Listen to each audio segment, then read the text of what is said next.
جموں بھیج دیا جائے۔ میرے جانے کی تیاریاں ہونے لگیں۔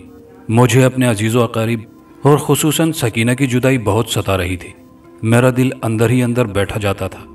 سکینہ بھی بہت مغموم نظر آتی تھی۔ میری اور سکینہ کی حالت نہ گفتہ بے تھی۔ دادا اس کو دلاسا دے رہے تھے، میں خود پریشان تھا، مگر میں نے بڑے ضبط سے کام لیا اور بادلے نخواستہ ان لوگوں سے رخصت ہوا۔ 2 سال گزر گئے۔ میں کئی دفعہ چھٹیوں میں گھر آیا، مگر سکینہ سے ملاقات نہ ہو سکی، کیونکہ اکثر ایسا اتفاق ہوتا رہا کہ اس موقع پر یا تو وہ ننیال گئی ہوتی یا اپنے باپ کے پاس ادھم پور۔ آخر جب میں میٹرک کا امتحان دے کر گھر آیا تو سکینہ وہاں موجود تھی۔ اسے دیکھ کر میری آنکھوں میں بجلی سی کوند گئی۔ میں بھونچکا سا رہ گیا۔ 2 سال کے قلیل عرصے میں وہ کچھ سے کچھ ہو گئی تھی۔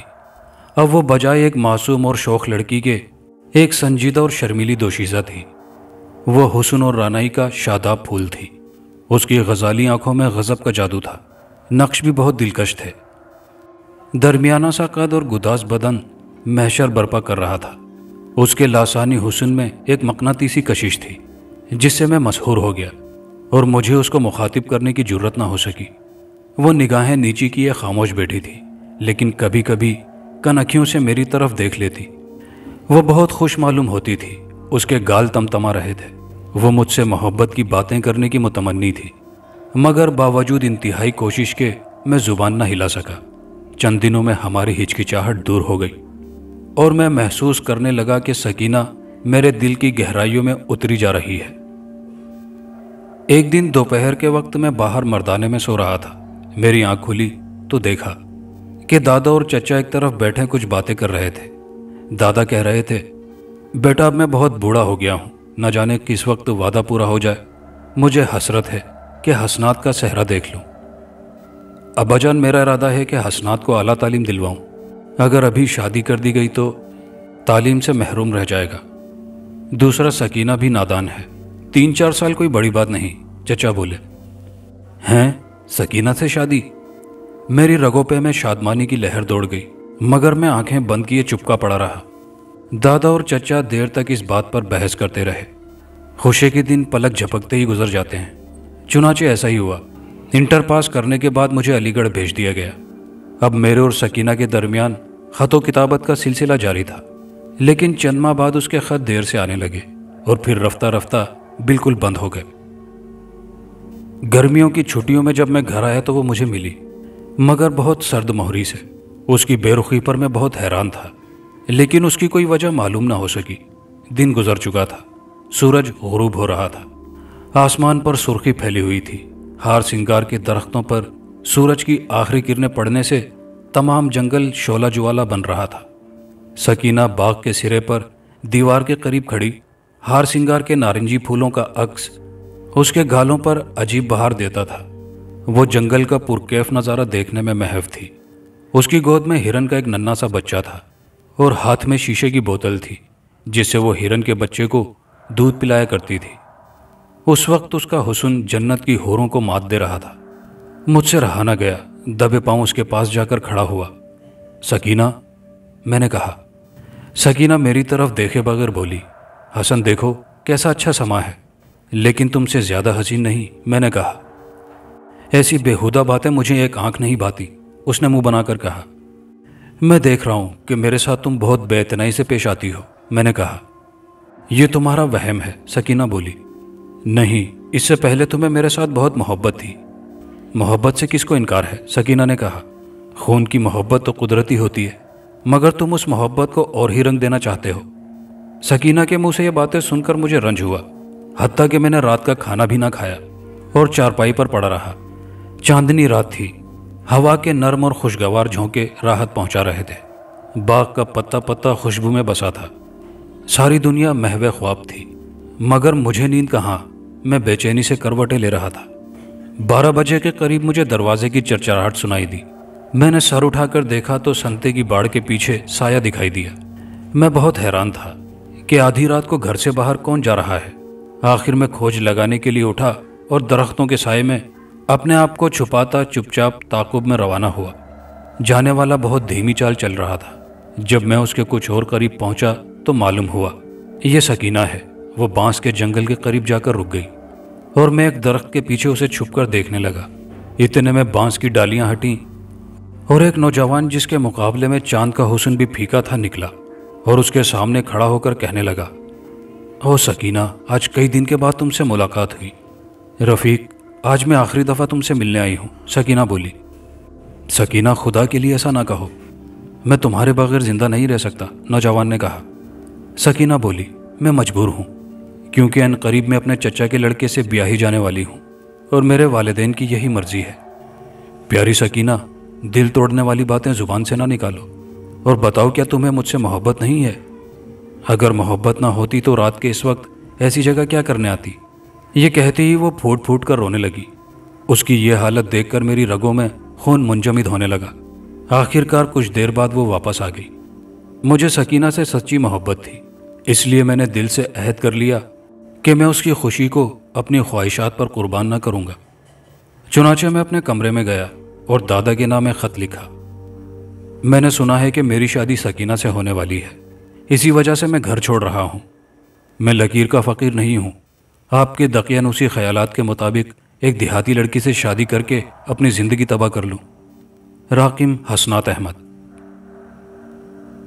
یہ خط ایک لفافے میں بند کر کے میں نے اپنے سرہانے رکھ دیا اور خود ایک پرانے دوست کے پاس پشاور چلا گیا، جہاں اس نے مجھے ایک پٹھان سردار کی جائیداد کی دیکھ بھال کے لیے 30 روپے ماہوار پر ملازم کرا دیا۔ اس زمانے میں اتنی رقم بہت مناسب خیال کی جاتی تھی۔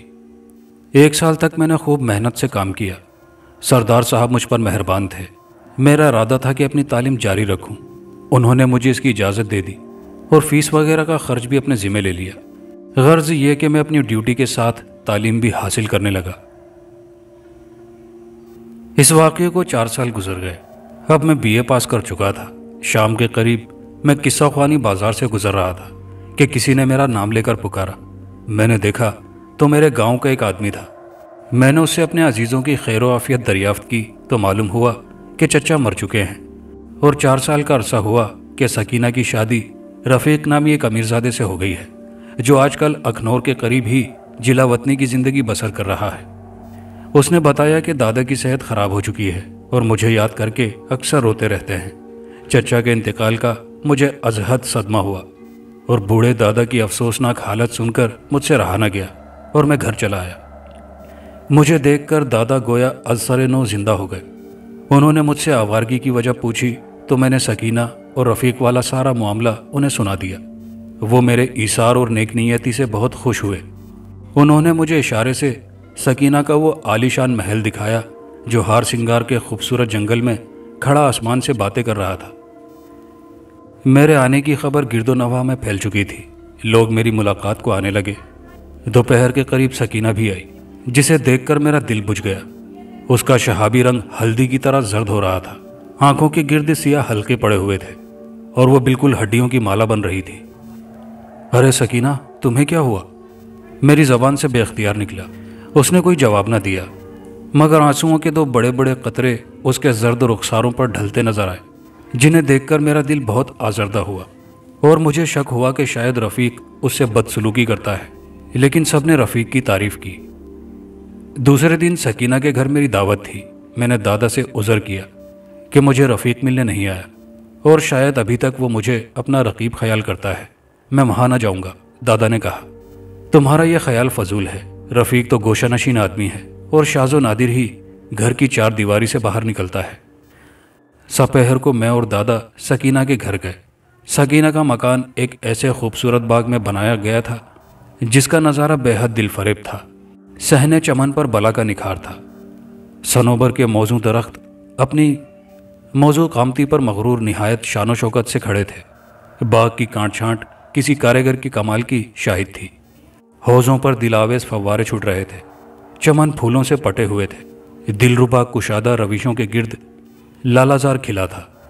مکان اپنی انوکھی طرز تعمیر اور قیمتی فرنیچر اور دیگر آرائشی سامان کے لحاظ سے بالکل قصر شاہی معلوم ہوتا تھا۔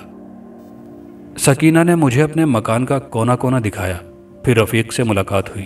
در حقیقت رفیق نہایت ملنسار اور خلیق آدمی تھا۔ اس مختصر ملاقات سے ہی میں اس کا گرویدہ ہو گیا۔ اور اس دن سے روزانہ سکینہ کے گھر جانے لگا۔ مجھے رفیق کے بغیر چین ہی نہ آتا تھا۔ انہی ایام میں سکینہ کے طرز عمل سے مجھ پر یہ ثابت ہو گیا کہ وہ اپنی موجودہ زندگی سے ناخوش ہے۔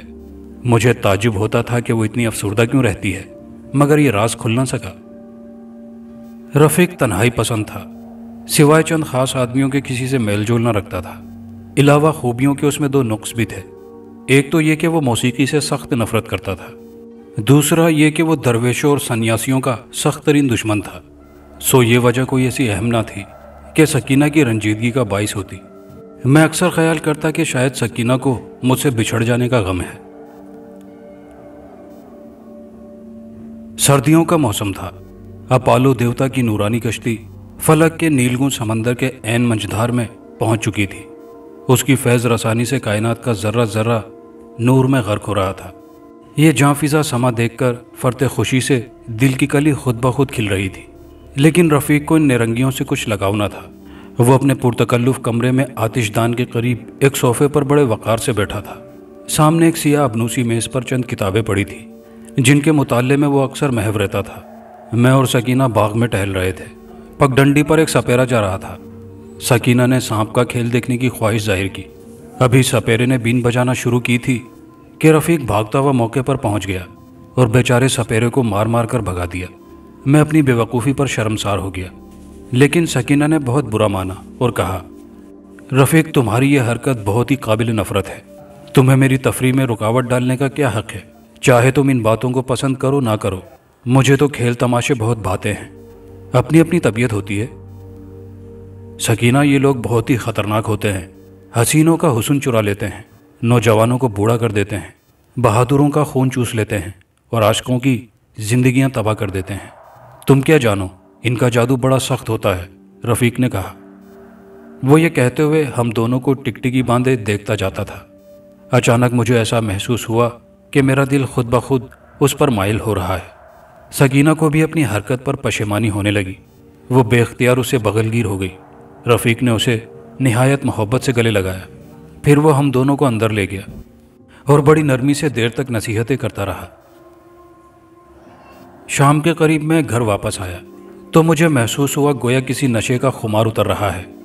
کسل مندی سے میرا بدن چور ہو رہا تھا۔ میں بستر پر پڑ کر اپنی حالت پر غور کرنے لگا کہ کس طرح سکینہ رفیق کی بیجا سختی پر مشتعل ہوئی اور میں بھی بیزار ہوا، مگر اس کے ٹکٹکی باندھ کر دیکھنے سے ہمارے دل موم کی طرح پگھل گئے۔ شاید وہ ہپناٹزم جانتا ہے یا اس کی آنکھوں میں کوئی شیطانی قوت ہے۔ اس واقعے کے بعد مجھے رفیق سے نفرت سی ہو گئی تھی، لیکن جب اس کے سامنے جاتا دفتن میرے سینے میں اس کی محبت کا سمندر موجزن ہو جاتا اور میں ایک پالتو کتے کی طرح اس کے ادنیٰ اشاروں پر چلنے لگتا۔ ایک دن علل صبح میں اپنے باغ میں چہل قدمی کر رہا تھا۔ ایک شخص سامنے سے آتا ہوا دکھائی دیا جس سے اس کا چہرہ پوری طرح دکھائی نہ دیتا تھا۔ وہ آتے ہی کہنے لگا، حضور مجھے ایک عرض کرنا ہے، کسی تخلیقی جگہ پر میری بات سنیے۔ یہ فقرہ کچھ اس انداز سے کہا گیا کہ میں اس کی درخواست کو رد نہ کر سکا اور اسے ساتھ لیے بانسوں کے جنگل تک چلا گیا۔ اب اس شخص نے منہ سے کپڑا ہٹایا۔ میں نے اسے پہچان لیا، یہ وہی سپیرا تھا جس کی اس دن رفیق نے درکت بنائی تھی۔ سپیرا بولا، حضور میں اس دن والے صاحب کے متعلق چند ضروری معلومات حاصل کرنا چاہتا ہوں، امید ہے کہ آپ مجھے مایوس نہ کریں گے۔ میں ان کے متعلق صرف اتنا جانتا ہوں کہ وہ ایران کے ایک جلا وطن امیر زادے ہیں اور میرے چچا کی لڑکی ان سے بیاہی گئی ہے۔ میں نے کہا، یہ تو میں لوگوں سے سن چکا ہوں، لیکن کیا کوئی غیر فطری قوت بھی آپ نے ملاحظہ کی ہے؟ ہاں، ان کی آنکھوں میں کوئی کشش ضرور ہے۔ وہ آنکھیں جھپکتے بھی ہیں یا نہیں؟ سپیرے نے پوچھا۔ اس کے متعلق میں کچھ نہیں کہہ سکتا کیونکہ میں نے اس طرف کبھی دھیان نہیں دیا، مگر تمہیں ان پر کیا شبہ ہے؟ کیا تم انہیں جادوگر سمجھتے ہو؟ میں نے کہا، نہیں بلکہ اس سے بھی زیادہ۔ اچھا، آج آپ ان کی آنکھوں کا معائنہ کریں، میں شام کو پھر حاضر ہوں گا۔ یہ کہہ کر سپیرا چلا گیا۔ 10 بجے کا وقت تھا۔ خنک ہوا کے تھپیڑے آفت برپا کر رہے تھے۔ میں تیزی سے چلتا ہوا سکینہ کے مکان میں داخل ہوا۔ اتفاقاً کسی ملازم وغیرہ نے مجھے آتے نہ دیکھا۔ میں دبے پاؤں رفیق کے کمرے میں جا کر پردے کے پیچھے چھپ گیا۔ رفیق اس وقت ایک صوفے پر بیٹھا سگار پی رہا تھا۔ سکینہ کھلی ہوئی کھڑکی کے قریب ایک چوکی پر بیٹھی سلائیوں سے کچھ بن رہی تھی۔ اس نے بالکل سادہ اور سفید لباس پہن رکھا تھا۔ اس کے خوبصورت دراز گیسوؤں کو تیز ہوا کے گستاخ جھونکے اس کے حسین چہرے پر بکھیر رہے تھے۔ رفیق بظاہر سگار نوشی میں مشغول تھا، مگر اس کی آنکھیں سکینہ کے چہرے پر گڑی ہوئی تھی۔ میں دیر تک اس کی آنکھوں کو غور سے دیکھتا رہا اور یہ معلوم کر کے کہ در حقیقت رفیق آنکھ نہیں جھپکتا، مجھ پر خوف سا طاری ہو گیا۔ پھر میں نے سکینہ کو غور سے دیکھا تو وہ غنودگی کی حالت میں بیٹھی تھی۔ گو اس کے ہاتھوں میں سلائیاں تھیں، لیکن اس کی انگلیوں میں حرکت مفقود تھی۔ میں بدحواس ہو کر چپکے سے باہر نکل آیا۔ شام کے قریب مجھے سپیرا پھر ملا اور کہنے لگا، حضور بتائیے کچھ پتہ چلا؟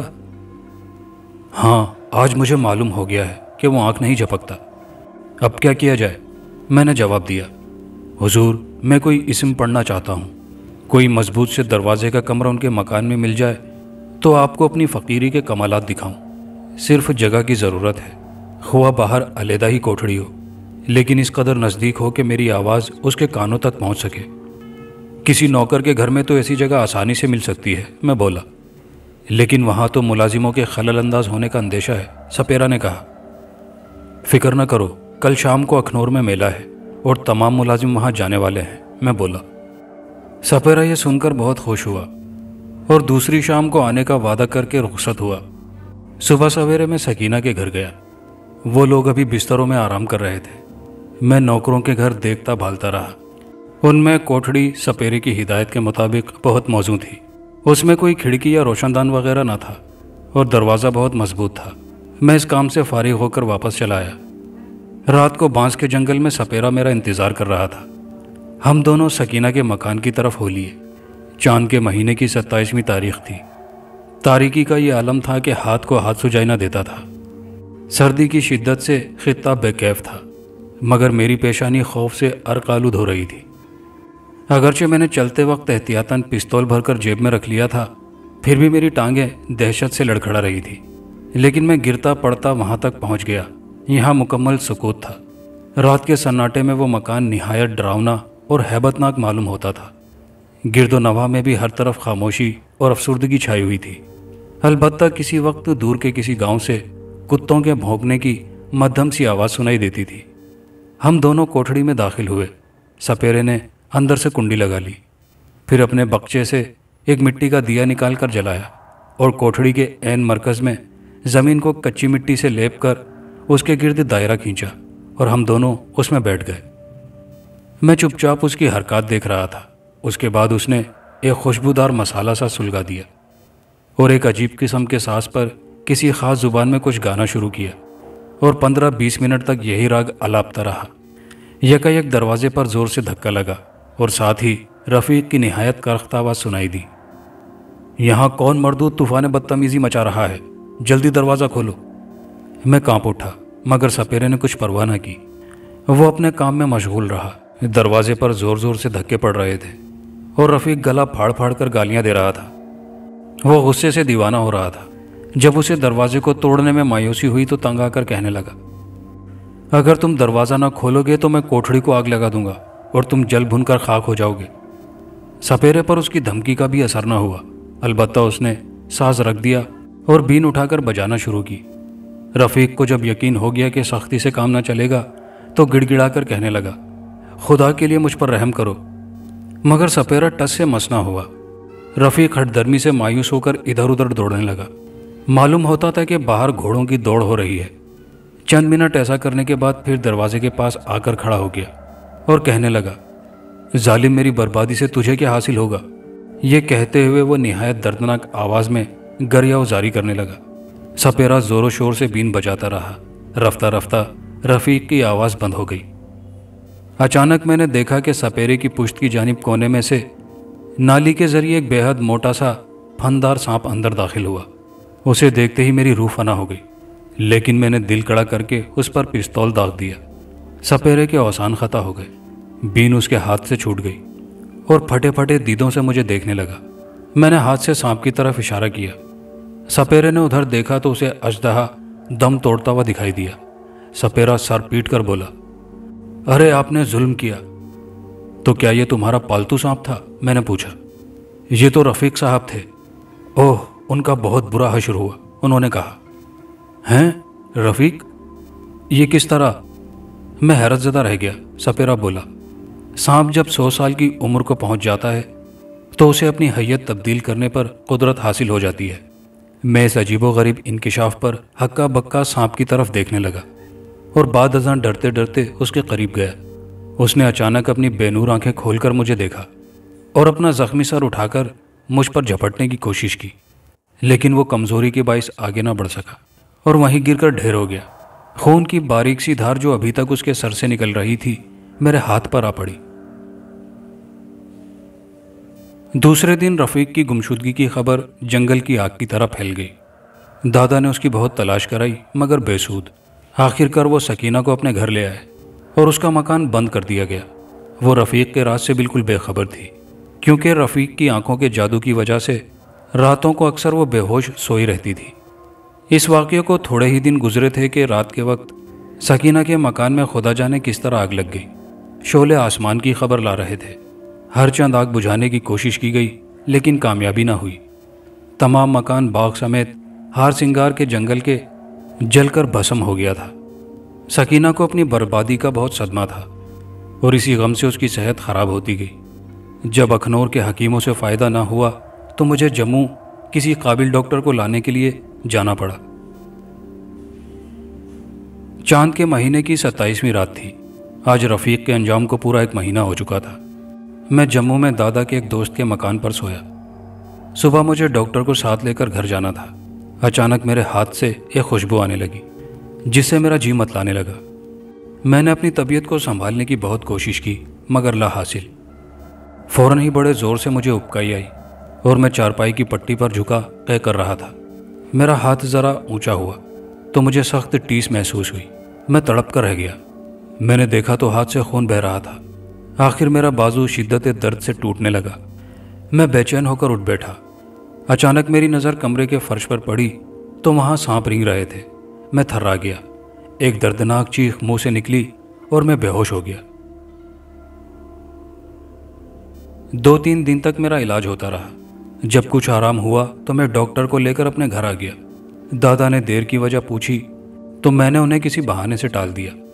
1 ماہ بعد پھر سے چاند کے مہینے کی 27ویں رات آئی تو میرے ہاتھ سے خوشبو آنے لگی جس سے میں مدہوش ہو گیا۔ دوسرے دن معلوم ہوا کہ مجھے پھر سانپ نے ڈس لیا ہے۔ دادا نے جب یہ سنا کہ 2 مہینے سے متواتر مجھ پر یہ حادثہ گزر رہا ہے تو وہ بہت فکر مند ہوئے۔ کئی ڈاکٹروں، حکیموں اور سپیروں سے میرا علاج کرایا گیا مگر مجھے کچھ فائدہ نہ ہوا۔